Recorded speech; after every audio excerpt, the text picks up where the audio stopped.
ไม่ทราบเซนหมดเอา10 เซนเนาะหมดไป7 เซนทุกคนเด็ก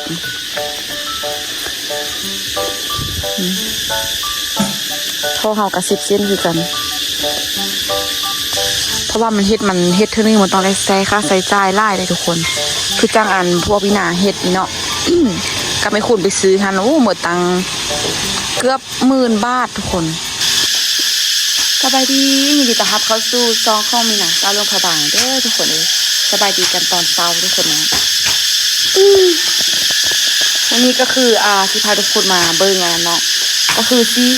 ขุดเกี่ยมฟั่งทอทุกคนนะเพราะซีเลนทอคือตัวปูนเพราะว่านี่เริ่มเทค่ะลุ่มพานถึงแล้วทุกคนเนาะถ้าแต่ขุดเดี๋ยวฟั่งทอแล้วก็เดี๋ยวเกี่ยมยกกันขึ้นเลยทุกคนเนาะเดี๋ยวไปเบิ่งกันนี่ได้ทุกคนเลยพากันไปกรีดยางมื้อนี้นะฝนตกเบิ่งเอาส่งคือสิตกอยู่แล้วฝนนี่นะแบบตกแบบแห้งๆเลยทุกคนฟ้ากระหองฟ้ากระเลื่อมแบบฝนตกแห้งขนาดฝนลาดยางเลยจอยเลยนี่ต้องชักขุดทำ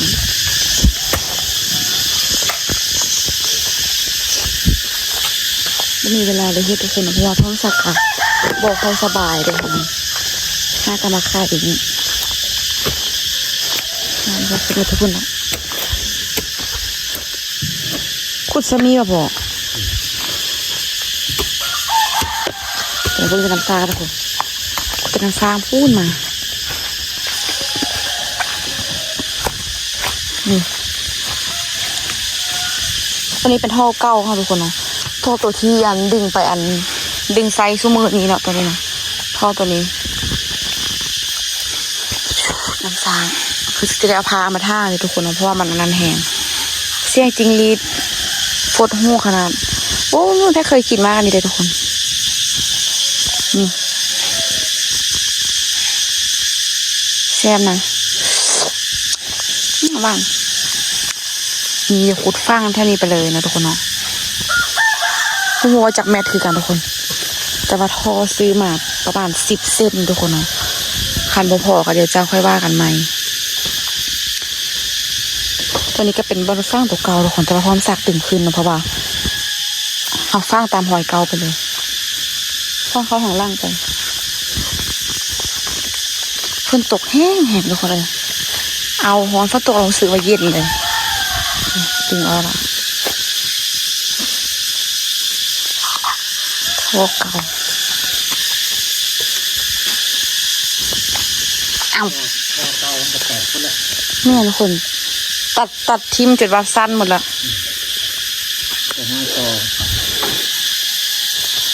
มันจะบวแห้งหมดฟังตำหอยเก้าเลยป่ะพ่อตัวขุดนี่นะหอยเก้าตัวนี้วะ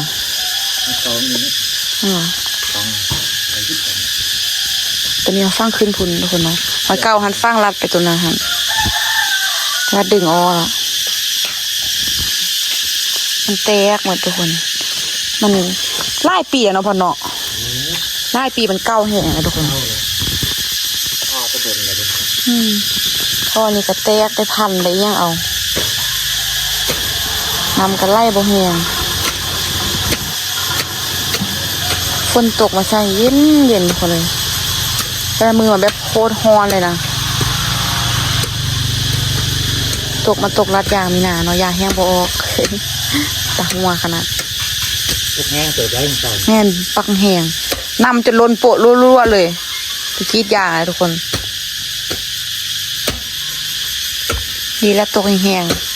อยากจะได้กินน้ำไปใช่เนาะไปใส่คุณนะพาจอดรถพาทุกคนลงบรรยากาศรอบๆคุณนะฝนตกมางามขนาดอันนี้มันเนี่ยอันนี้นะน้ำบ่ได้ออบมาบังดูคือจะได้ขี่จักรยานนะ1 2 3พุ่นนะมาขนาดอันนั้นพอใส่ท่อด่าทุกคนเลยป่าโมเบกเลยเสียงตัวนี้แห้งขนาดทุกคนเลยนั่นเดี๋ยวมาบังขุดต่อขุดแล้วจังฟังทุกคนนะใครจะดินอ่อน ดินแข้งนี่ขุดยางนี่เย็นขนาดทุกคนเลยฝนตกใส่ยังกระเคียวเมื่อมันก็จะจูดให้เมื่อวานนี้นะจะจูดให้จูดอันส่วนทุกคนเนาะแถวนี้ฮันมีแต่แบบเคียนเมื่อมีแต่แบบอันคอนมาขนาดมีแต่คอนมีแต่อันนี้ยังทุกคนแล้วก็ฮ้อนเนาะทางนี้ก็จะกระจูดลัดทางนั้นก็จะกระจูดลัดฮ้อนขนาดเลยนะเอาไอ้รันเดอร์เกยพอได้ไปเอาเหียนจากมือให้เกิดกับใครเอาตูมทุกคนนี่นะเพื่อไอ้รันเดอร์ขุดท่อฮะขุดต่อท่อก็ไอ้รันเดอร์อ้าวขุดต่อท่อน้ำให้แทงน้ำพันเด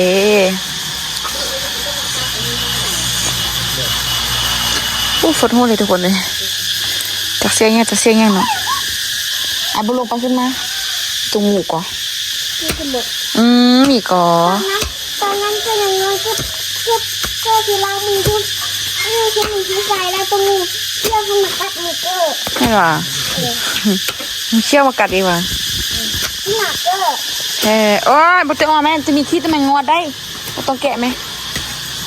ทุกคนให้พ่อสมศักดิ์กับต้นตาลเราขุดไปก่อนเนาะเดี๋ยวมาท้าเปิงกันแต่มึงไม่ต้องเชี่ยนะโอ้ยรัดกันแล้วทุกคนกบมะฮุงนี่กัน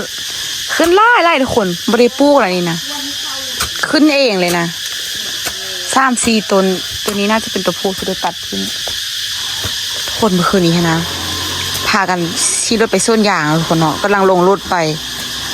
มีนาเสี้ยวอยู่กับยานตรงหมูเดี๋ยวคือว่ามือแท้ใช่นะโดดลงรถกันมาสิย่างขึ้นมาห้างงูดีจะแฟบหนึ่งคือว่าแม่นตัวงูลงไปเบิ่งป้างูตัวปากใหญ่ดีแต่ประสบนี่นะหัวอีกหูสบอกว่ามูบอกยังนะบอกคือหัวหูสบอกพ่อเรื่องตัวงูเอาไปเลี้ยงหัวเนาะน้องตุ๊กตาก็ขึ้นเมื่อคนแรกทุกคนขึ้นเมื่อเหี่ยนละขึ้นมามือวานนี้ยกรถขึ้นไปพร้อมยกรถไปขี่แม่ยกรถขึ้นไปเบียงจันทร์มีนาจะขี่ปักเลยนะจอดกันแล้วทุกคนพูดไปหาได้อีกคุยพอออมพุ่นก็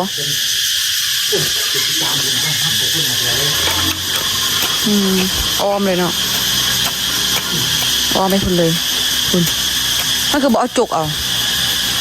จะหน่อยอีพ่อเนี่ยจกติดเอาอยู่จกหน่อย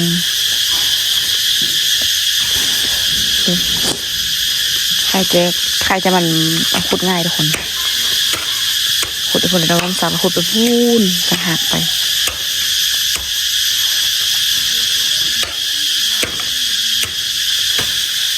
ฟังท่อเรายกแทงขึ้นเลยป่ะพ่อ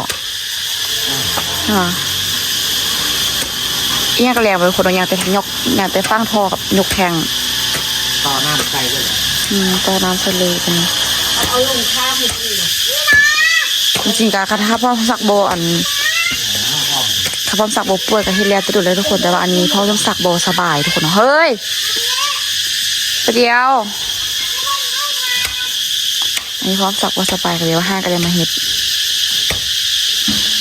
เกิดเหตุการณ์เลยหมดเลยได้ขึ้นไหมนี่หมดอย่าไปเหยียบไอ้เส้นมันเปียกมันเปื้อนนะเอามาพี่ไม้ขุดใหญ่คนท่ออยู่ที่นะ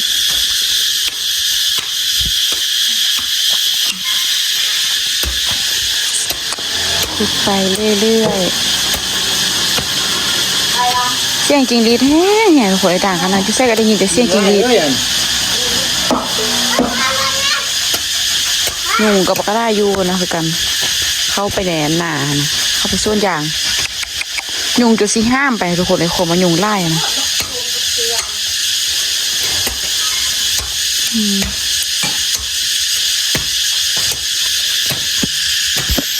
เปลี่ยนแท่น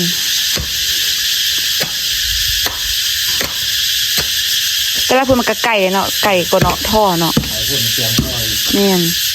พอพร้อมสาวจะขุดลัดไปนี้ทุกคนแต่ว่าต้องขุดเลิกกุดตัวนี้ โอ้ไม่ได้นะลงไปกะ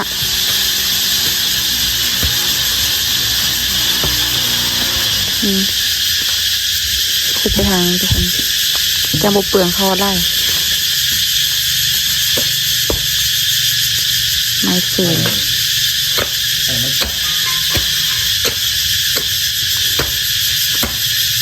โอ้ตัวแข้งเหรอแข้งบุกคนแข้งวะเนาะดินเขาท่มเลยทุกคนตินตึงตอนนี้ขุดก็เลิกทุกคนเพราะว่ามันทางล่างมันออกมาพี่เนาะแต่ว่านี้เฮาเที่ยวตลอดคนอยู่จะน่าชื่อช่อมันสิแตก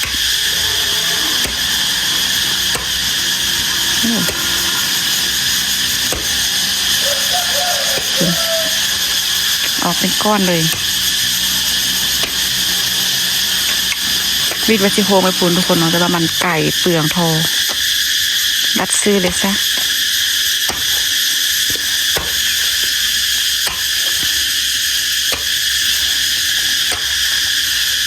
นะย้ายจะตามขุดไปคนละคนเดี๋ยวมาท้าเบิ่งกันนี่คนนี้คือแท่นของเรานะคะตั้งนี้โดดเดียวจะโดดนะทุกคนเนาะ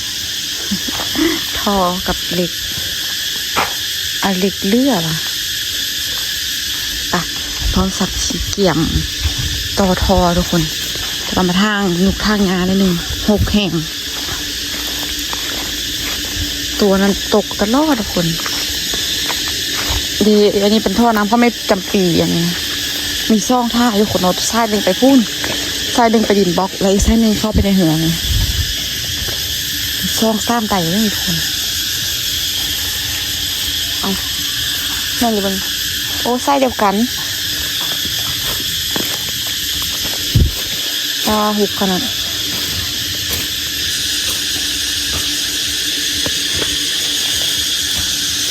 เลือกแห้งทุกคนน้ำคือคุณ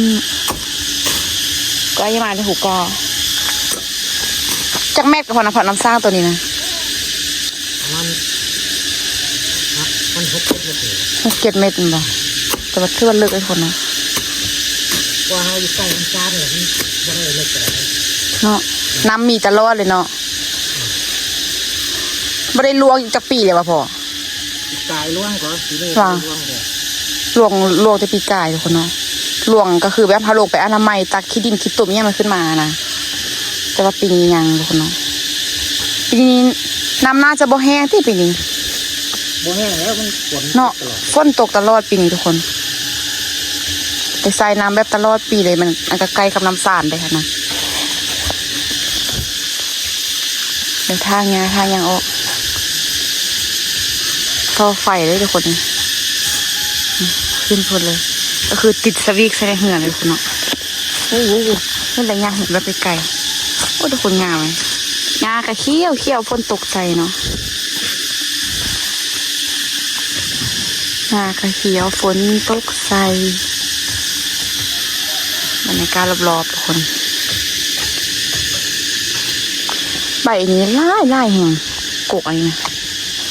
ว่ามีนางาคิโลอยู่พี่น้ำฝัดงาฝรั่งสันโอ้มีหางนกอยู่นี่แล้วหางนกอยู่นี่งา6 ขนาดทุกคน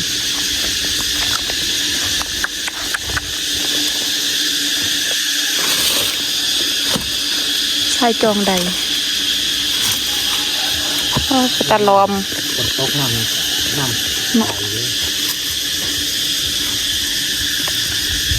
ตัวนั้นไม่ปีมักบินมาจะได้กันไว้ทุกคนเนาะนี่คือยูนานต้นไส้พลอยไม่คักนั่นเนาะเห็ดนั่นละปลูกไว้เลยนะก็อิดก็บอกละปลูกไว้เลยทุกคนก็แอมเลยนี่เดี๋ยวสันสักสีเกียมโตทอเลยกะเอามา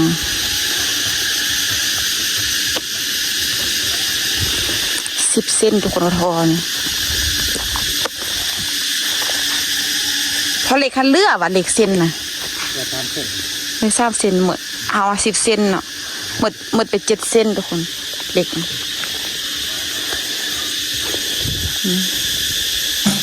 โทรเฮากับ10 เส้นคือกัน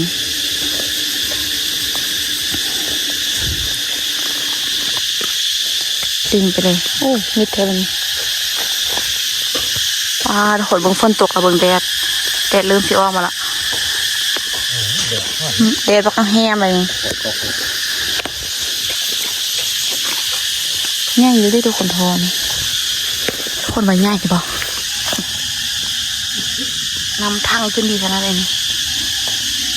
ค่ะกันนะทุกคนแบบเอาง่ายแบบมันสะดวกสบายในการใส่ทุกคนเนาะสะดวกสบายในการใส่นำนี่นะกระทาประเทศมือนี้กันท่มฟังอย่างเรียบร้อยกับเลยทุกคนยกทางดึงขึ้นเลยเปิดน้ำใส่เลยสบายได้เวลาพอมีฟืนมีไฟยังมาใช่ทุกคนเนาะนี่ได้กับเทียบไปเปิดได้ทางน้ำประมาณ1,500ทุกคนเนาะ1,500 ลิตร1,500 ml นะคะ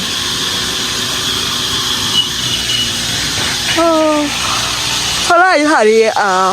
บอกว่าเฮ็ดเขาจะเฮ็ดนะทุกคนมองนี่นะมีแต่จากทางหนึ่งบอกมีนะเห็นอยู่ล่างเฮือนตัวนี้นี่ตัวนึงแล้วก็มาอยู่นี่อีกข้างหนึ่งกับข้องเฮือนแม่โคนี่แล้วก็อยู่ทางใดอีกว่ามีนะเห็นนะบ่มีนะปัจจุบันนี้นะเพราะว่ามันเฮ็ดเท่านึงมันต้องได้ใช้ค่าใช้จ่ายหลายเลยทุกคนคือจ้างอันพวกวินาเฮ็ดนี่เนาะ ก็ไม่คุณไปซื้อฮันโอ้หมดตังเกือบ10,000 บาททุกคนแม่นเกือบ10,000 บาทเลยคันค่ายเนี่ยแต่ว่านี่เฮาเฮ็ดเองเฮาบริจาคเขาจะมาเฮ็ดนะทุกคนเฮ็ดเองทุกอย่างคันว่าใส่แทงตัวนี้นี่แห้งคักทุกคนใส่แทงใส่ยังนะแต่ว่าเฮาบริใส่เนาะปะไปน้ำซ่าซื้อมีแต่เอาดึงขึ้นแทงอย่างนี้ได้กันแล้วทีนะนี่เนาะแทงอันนั้นนั่นพี่วินาบอลทุกคนแทงเป็นบวงอ่ะนะว่าเป็นแทงตัวนี้ได้ แทงที่เขาจะใส่ในน้ำซ่าอย่างเงี้ยนะเฮ็ดครั้งหนึ่งค่าใช้จ่ายหลายทุกคนบางคนก็จะเลือกที่จะแบบเจาะน้ำซ่าเจาะน้ำบาดาลมันก็แพงสุดๆเดี๋ยวนี้ทุกคนแพงเฮ็ดยังก็แพงตะกี้แม่มีหนาเจาะประมาณเท่าไรวะ6-7 ล้านเนี่ยทุกคนแต่ว่าน้ำซ่ามันก็แบบน้ำบาดาลมันก็แบบบุค่อยดีไปทุกคนเนาะถ้าสมมติว่าเขาเจาะตัวทึกมันก็ค่อนข้างที่น้ำมันจะเปื้อนนะอยู่บ้านมีหนานะป้ารู้สึกเลยว่าน้ำมันมีหินปูนทุกคนเนาะเป็นหินปูนที่แบบเวลาเขาอาบน้ำหรือยังนะรู้สึกบ่สะอาดโตเนียวพ่มเนียวโตเนียวโตแล้วก็แบบทางพื้นมาห้างก็มีหินปูนไล่แบบติดเต็มห้องน้ำทู่กับบ่ออกสินะเป็นน้ำแบบเจาะราคาทึ่ว่าจังได้เอากินพอได้พอเบานี่เด้น่าจะแบบเจาะราคาทึ่คนเนาะถ้าว่าเขาเจาะแพงขึ้นไปมันก็อาจจะนำจะดีกว่าหันแต่คือว่าทุกคนเจาะทีนึงแบบถ้าแพงเลยกะ13 ล้านทุกคนเนาะ3 ล้านกีบกระทื่อยู่ประมาณ3-4 หมื่นบาทเลยทุกคน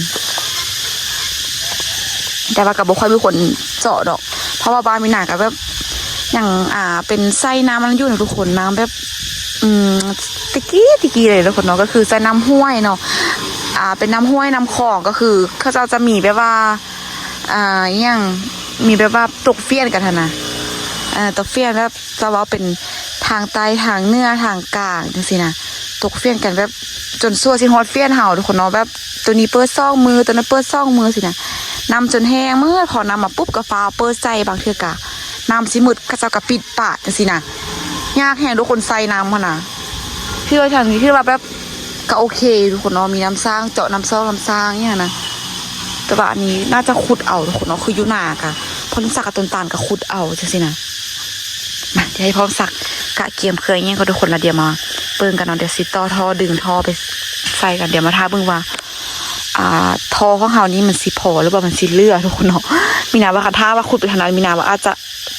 จะพอดีบอกแต่วันนี้เฮานิ่งทางนี้แล้วเฮาเปลี่ยนนะเพิ่มสักเปลี่ยนแบ็คเขาได้เลยแต่ว่าขุดเลิกเก่าทุกคนเนาะไปแล้วเพิ่มสักมาต่อท่อใส่กันนี่ มันได้แล้ววะสามีน่ะบุคคลเลิกอีว่ะพ่อว่าได้แล้ววะคันท่าอ้อมมาเลยทุกคนอ้อมทางนั้นไปเลยอ้อมมาทางบุญจะใส่กับตัวด้วยเนาะอันนี้ว่าซื้อนี่เลยแต่ว่าต้องเข้ามามันแน่นๆนะคือทุกคนหินแห่พ่อเขาจริงหินทำอย่างไล่เลยเนาะแต่ว่าหินมันไล่เหมือน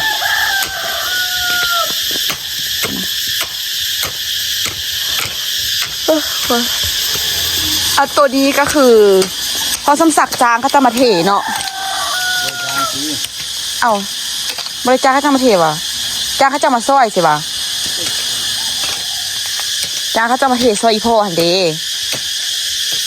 ตัวนี้นะแส้นปลายสิวะได้ยินนี่วะนะเพราะว่าตัวนี้ก็ต้องไปใส่ขวดเลยกันทุกคนเนาะเพราะว่าขึ้นเถิงขึ้นสูงอันนี้ก็แบบหิ้วปูนหิ้วเนี่ยสินะอันนี้พ่อสักเฮ็ดได้ไล่มือแล้วทุกคนเนาะตัวนั้นกะตัวเทนี่ก็เฮ็ดได้ตั้งแต่มือที่ไม่นานนะพูนะก่อนน่าจะประมาณวันที่11 12พุ่นเนาะทางถึงไงทุกคนวันที่11แหละแต่ว่าพร้อมสักโบทันได้เฮ็ดทุกคนเนาะเพราะว่าพร้อมสักโบสบายแห้งนะเป็นไข่ออกมาออกตุ่มเต็มเลยทุกคนเนาะเรียกว่าได้โจไว้ก่อนมาพร้อมสักก็เริ่มซ่วงเริ่มไข่ละก็เลยว่าเริ่มมาเฮ็ดกันมันเพราะวันนี้พวกพี่นาก็ไปกรีดยางให้ทุกคนเนาะกรีดซ่องส่วนยอดซ่องส่วนเลยแล้วจะพร้อมสักไปบ่ได้ทุกคนเนาะไข่ขึ้นแห้งเลยขุดจอดเป็นเรียบร้อยละเดี๋ยวตอนนี้พร้อมสักเกี่ยมเครื่องเกี่ยมอะไรที่ต้องเปิดเลยโอ้พวกอันกับบักกยางกันเนาะนี่พวกคือสิเลือบ10 อันได้นี่นะท่อนี่10 เซนได้นี่เนาะ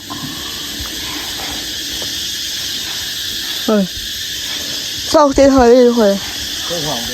3 4 เซนก็หอดพุ่นเนาะโอ้เขาเป็นเลือทอนเลือใส่กาวใส่ยังติดทุกคนพวกนี้ก็ซื้อมันยุ่งมันยากนี่ก็หมดบักไล่ทุกคนอันละ20 30 อันละอันนั้นพันสินะนี่พวกนี้นะโอ้ได้ซื้อหลายอันได้นี่แล้วต่อเขาแล้วเฮ็ดประเดี๋ยวก็คือจบเลยทุกคนเนาะสบายใส่น้ำเลยค่ะถ้าว่ามีน้ำซ่าตลอดได้ขึ้นแทงปะไว้สิเนาะทำให้เฮ็ดทีนึงก็คือจบแต่ว่าค่าใช้จ่ายมันก็จะแบบเอาง่ายๆมันก็แบบบ่ได้นั่นเฮงเลยทุกคนแต่ว่าอันซื้อเครื่องมายุ่งไม่ยากทันแต่ว่าอย่างพันได้ไล่เศร้าทุกคนเนาะมีเศร้าที่พร้อมสักซื้อมาทุกคนเนาะมี4 เศร้าเนาะไล่รวมๆกันตกที่ว่ามันประมาณหมื่นกว่าเลยทุกคนเนาะหมื่นกว่าบาทแต่ว่าสำหรับอยู่ทางฝั่งไทยก็อาจจะเบิ่งว่าก็10,000 บาทก็บ่ค่อยแพงแต่พอมาตีเป็นเงินลาวแล้วมันแพงอีหลีทุกคนแม่นอยู่ไทยเครื่องก็ถืออีกถ้าว่าแบบมาตีเป็นเงินลาวก็โอ้กา6 ล้าน 7 ล้านนะทุกคนมันก็อาจจะแพงไปหน่อยนึงสำหรับคนที่แบบหาเช้ากินค่ำ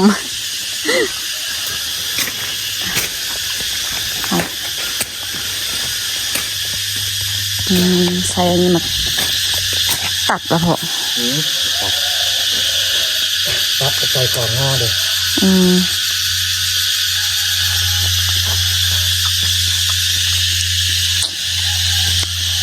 โค้งเนาะเนาะเพราะมันโค้งดิทุกคนมันบ่ได้ลัดซื่อไปเลยต้องตัดแล้วก็ซ้ำเด็กตัดใส่ข้องแล้วก็ดึงต่อไปคน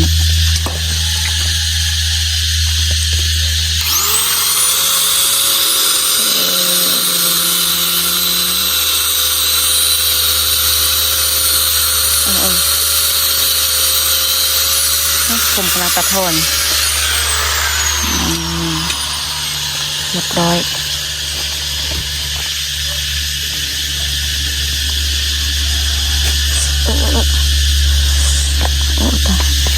ทุกคนลงกลับนะไม่ได้เนาะ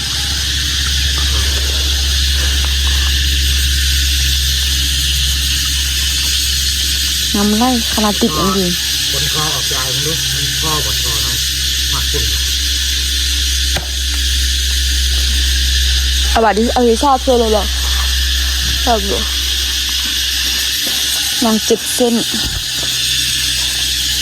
มันได้กลิ่นถังน้ำเด้อ โอ้ไม่นเนาะ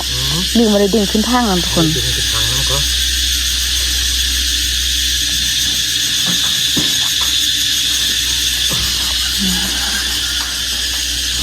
ใส่กาวติดทุกคนติดบอยูนเปิดน้ำมาในทางออกนี่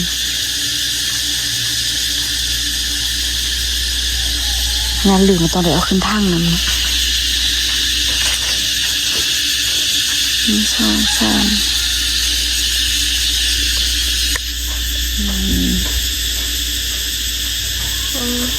เอาตาใหญ่เอาตาใหญ่ทอไว้1 2 3 4มาจับติดกันให้กาวทาไล่ทุกคนหอนเอาขนาดหรือว่าน้องฝนจะมาอีกเนาะหอนแท้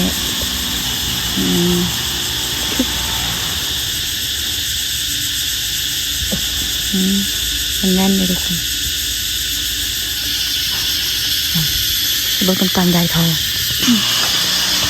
2 3 1 2 3 4 5 6 7เด้ถ้าอีกนะคิดว่าเข้ามาแต่คนนี้ก็น่าจะวัน7 8 ด่านคิดว่าสิเลื่อนลืมมาตองไปเอาขึ้นแทงนำทุกคนเนาะเดี๋ยวเขาต้องได้ต่อขึ้นแทงนำอันนึงว่ะก็ขึ้นแทง2 อัน2 อันนี่7 อันแต่ก็ตัวนี้ก็น่าจะได้อันเอานั่นคือบดึงให้มันจับมันมันโคตรต้องได้เอาโคตรก็ได้ใช้ข้อต้อนบดตัดเอาวะมาทุกคนปัญหาของเราก็คือท่อต่อขึ้นนี่พอทุกคนเนาะแต่ว่าต่ออันนี้บ่พอล้างแพทย์กันไหม พวกตามทางพวกนี้ เนี่ยเอาบิ๊กมาจด นี่ทุกคน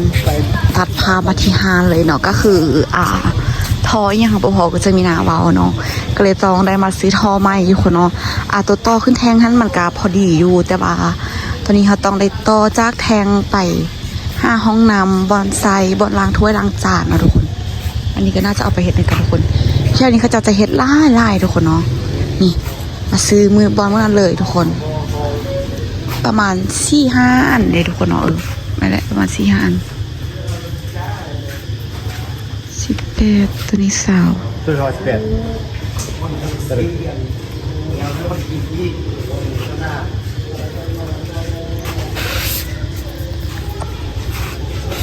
ตัวนี้กลางตัวนี้น้อยทุกคนตัวทำเอานะเป็นทอสาวเนาะรุ่นนี้รุ่นนี้ไม่แหละทุกคนรุ่นนี้ทำเอามันบ่แม่นี่โอ้ตัวนี้ใหญ่แหงรุ่นนี้เลยทุกคนตัวนี้กับตัวนี้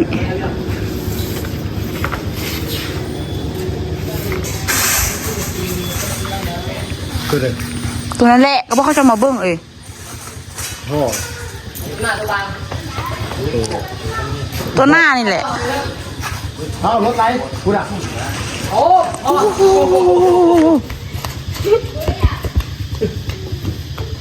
ป้า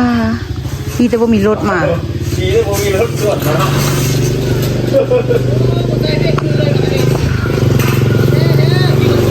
รถไล่ทุกคนถ้ามีรถมาเมื่อกี้นี่มันกระตุ้นเราบอก